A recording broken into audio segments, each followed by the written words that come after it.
hate it. Okay. Hi, I'm Camille Sparkman, and you're here with Craig Ford Hello. for Articulate and Craig Ford Fine Art. So Yes. I feel like I should just say a disclaimer. I feel like you're my friend at this point. That's fine. Okay, can I say this is my Yes. friend? No. Okay. So, Craig. All right, first of all, I guess just real quick, the boring stuff, education for art, things like that. Let's knock it out the way because you are not a self-taught artist, that you do have very formal training, and that's kind of unique because a lot of people, who are good and expressive, they just kind of stumbled into it, but you... Well, actually, I've had people tell me before that, or ask me what kind of art education that I've had, Mm-hmm. and then come back and tell me that they know someone in their family who has a God-given talent and didn't have to have lessons. I was drawing and coloring. I know as early as definitely by kindergarten, I was big into drawing and whatnot. I wound up going to college because I thought I've been practicing art my whole, for a good 17 years, so it just seemed to make sense to continue in college and study art. And the fact that I knew that there were disciplines within art education where you could make a career out of it. Okay. So that's it. That's it. And so, hence, like all of these fantastic ribbons you have, and Well, you yes. were named as like one of Atlanta's emerging artists, top Yes. emerging artists. So it was obviously a good career move, a good decision. Well, one of the As things opposed to my major. is that in the state of Georgia, and I don't know if they still have this now, but back in the late 1970s, I'm dating myself here, they had the Governor's Honors Program, Okay. where students who excelled in certain areas, whether it be history or math or language or English or not, and art or music, you would go for 6 weeks and basically live on a college campus and experience not just the college lifestyle, but taking college level courses in that particular discipline that you were down there for. Okay. And I was one of the students from my high school that year that was selected for Governor's Honors. So I went down there in art. And so at that point, I thought, because, art was still kind of, I really had made up my mind, who at 17 makes up their mind, this is what I'm going to do for life. Right. And I really had no idea, as I made up my mind. But I think I certainly got sort of tilted and directed towards that after Governor's Honors. I thought, this would seem like something that I could pursue as a career, possibly. So it is possible to be 17 and know exactly what you're doing, or what you want to do with your life. Yes, it's possible. Now, just speaking of the Governor's Honors Program and you being a student at UGA, you're from Atlanta. Yes, I was born in Atlanta. I'm a native Georgian, one of the 5 or 6 that still live here. But then I wound up going, after high school, I went to Young Harris College, which is now a 4-year school, but at the time it was a 2-year college. Okay. And I'm kind of glad I went there first because it was much smaller. In fact, it was smaller than my high school. And then after 2 years, I transferred to University of Georgia, which was much bigger. And that's why I said I think I would have really felt very intimidated at the time going, because there's the thousands of people as opposed to dropped out like 200 or 300 the first semester. I'm sure I wouldn't have made it. Okay, so being that you're from Georgia and Atlanta, I'm going to kind of deviate a little bit from you, but I think it's very poignant. The Atlanta art scene. I mean, tell me, especially being a Georgia native, is there an Atlanta art scene? Do you feel like you have something unique because you are from here? When people say Southern artists, I don't necessarily think of you because your work is like pop art, it's vibrant, I almost think it's like more urban. And when I think of like Southern artists, I think of like kind of pastures and cows but well, there is a lot of that. I think that no matter who you are, whatever culture that you were raised in and grew up in, somehow or another it makes an imprint on you, maybe more so than others. I know that some of the imagery that I initially started painting dealt with a lot of sort of Florida vacation trips, a lot of it which was based on memories from childhood, but to me that seemed almost had sort of a quintessential Southern quality to it. Absolutely. I guess you always hear advice given to people who want to write, that write what you know. And so for me there was something about the colors that you see in Florida and the ocean and people on beaches and things like that appealed to me initially, and I painted that. And then as I think my confidence level grew, I began to move into more specific things. And of course pop art is about, it's about consumerism. And I come from a long line of people who are big into shopping and consuming. And so for me it just feels kind of a natural kind of step to move in. Plus I enjoy painting that type of subject matter too, so that helps, I guess. Okay, speaking of that subject matter, one of the things that I felt like we had such a fun laugh over was the Tabasco cease and desist letter. Yes. Yeah. I think I remember Oh that. no, I think I remember that. So your images of like Coca-Cola and the Bacardi rum and Tootsie Rolls and these things that are consumerism, Americana at its finest. Tell me about the role that does play in your art, because and also too, like, socially where that stands, like getting letters to say, okay, you're using our image, you can't make any money off of this. I mean, that's... Well, I actually, initially I was a little upset because whenever you get a deceased, deceased letter especially from a lawyer, that does cause a bit of concern. But then on the other hand, I should be happy that it wasn't my intent to ruffle anyone's feathers, but that someone likes my artwork enough that they felt threatened by it. So I thought I must be doing something that's good. Right. And I think their biggest gist was that if I was going to mass produce that image in some form or fashion, so that it's no longer a unique original piece of fine art, and now it becomes this sort of consumable, like a silkscreen T-shirt, or I don't know, coffee cup coaster or something, where you had that image repeated multiple times.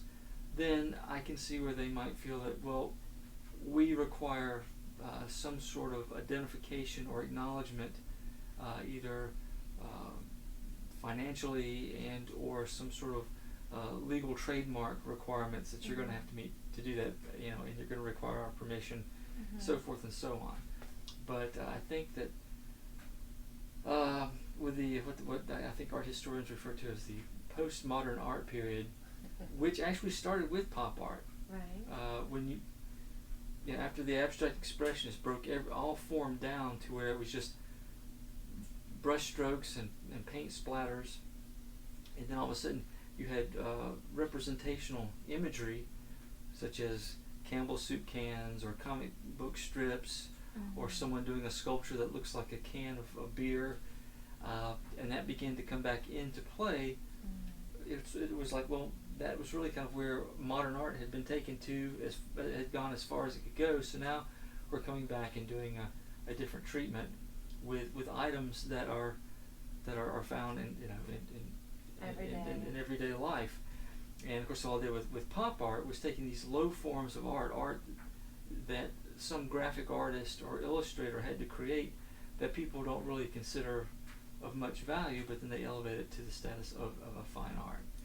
And I think, like I said, growing up in the South and growing up in a traditional middle class family where a lot of your lifestyle, it's about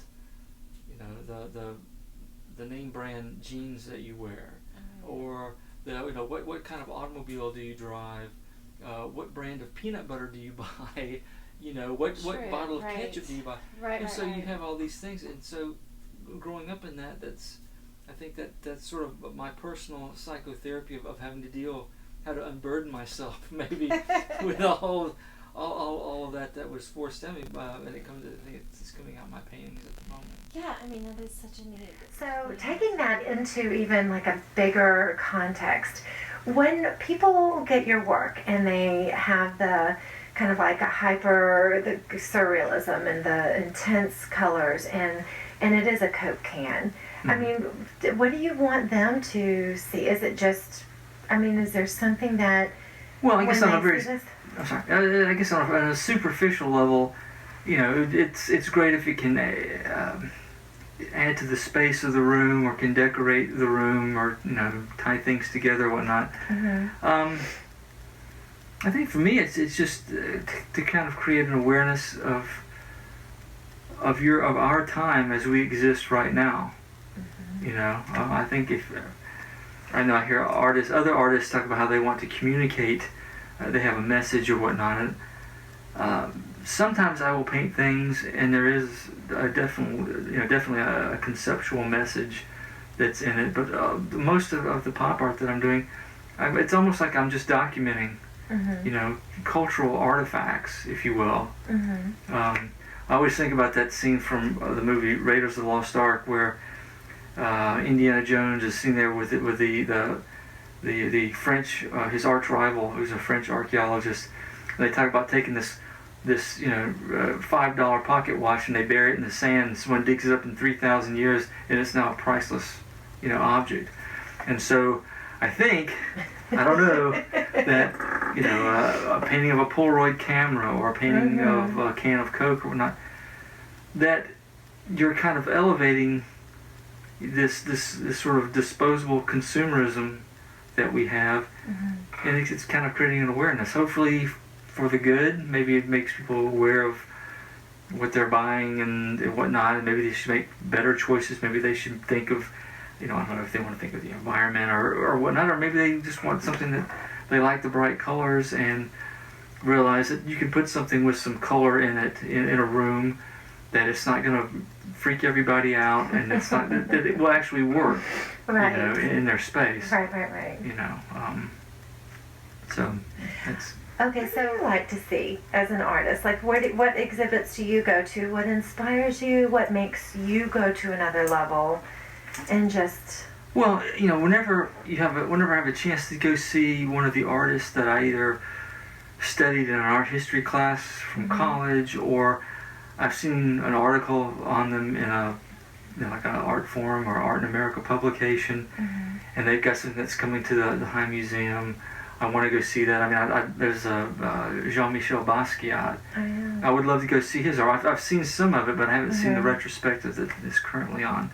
I would love to go see, it's whenever you see something you've studied, and you see these pictures in books and magazines, you know that the artwork is going to be about 10 times better than in the reproduction that you see. Mm-hmm. And I can remember there was the Phillips collection when I'm dating myself again. When it was at the High Museum, and it was Renoir's Boating Party, mm-hmm. which is a famous French Impressionist painting. Yes. And I had seen it countless times, slideshows and from art history classes and in my art book. But when I saw the actual piece at the museum, I was amazed at how, for lack of a better word, how freaking awesome the colors were. It's like the light just glowed off the painting. How cool is that? And I found that very inspiring. I wanted to go out and can I probably would have thought an image should be all about color and light. Mm-hmm. Or it's like when the abstract expressionists came out, all of a sudden you've got paint being splattered, and I mean, to this day, people will still look at abstract work and think, I can do that. I can do that. My kid could do that. My dog could do that. I've seen my dog do that. So what do you think the reaction is now? You think that that's what the street art is? It's a reaction I think so. I think people look at it and think, oh, it's just a low form of artwork and whatnot. And it's like any kind of artwork. Just because you have a paintbrush or a camera in your hand, or a can of spray paint in your hand. Mm-hmm.